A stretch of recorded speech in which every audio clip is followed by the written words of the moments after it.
So today, for the Matrix Minute, I'm going to be speaking with Tanya Kennedy Luminati. Hey, Tanya. Hey, Joanna. So Tanya is director of the MatrixMaxx team, and she's also director of the green team here at Matrix Group. Yes. So Tanya, why is green important?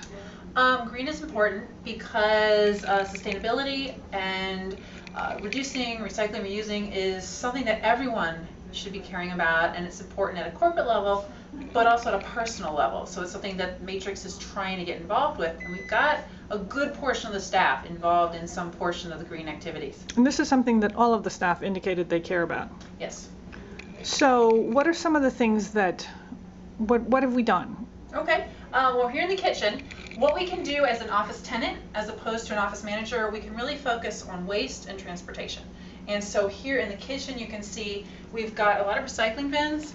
One of our biggest challenges has actually been figuring out what the building actually recycles as opposed to home recycling and making appropriate bins. We've been working on signage. We visited our neighbors at the EPA. We've done some new things with signage, added photos and images. We've got composting. Crystal City has actually started composting. We can do food and cartons and pizza boxes. We're doing that ourselves. The building is not doing it.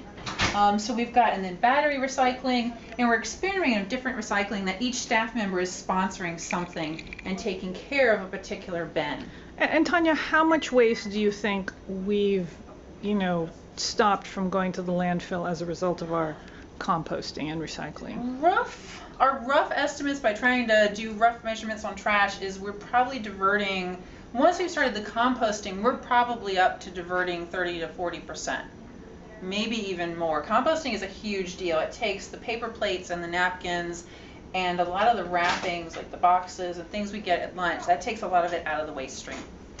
Now, the other thing you asked about was transportation. Yes. And we actually have a bunch of bikes over here that we can go look at. And we're walking over to the game room here at Yes. Matrix Group.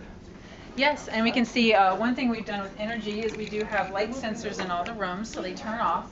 And you can see the building has allowed us to store bikes up here. And that wasn't something they allowed at first, but we convinced them to do it.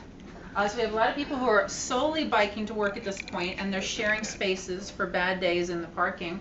And we're looking for more ways to give more benefits to people, like maybe we're going to do a zip car share, or maybe we'll do some Capital City bike shares. So Tanya, tell us about the Green Games. The Green Games is the formal piece that we're participating in, and that will end in January of 2012. But it's really just an initiative done by Arlington County to try to encourage businesses and individuals to be more green, sustainable minded, and then they're hoping that the momentum will continue after January 2012. This is something that's going to be part of our corporate culture. I mean, we're going to keep doing this. Yes, the Matrix Green Team is not going to go away in January 2012. We're anticipating it's going to be sort of a standing committee, so to speak, for the history of Matrix. Well, great. Thanks so much for joining us today. Thank you. Thanks for watching the Matrix Minute. Don't forget to connect with us on our blog and social media. For more information, go to matrixgroup.net.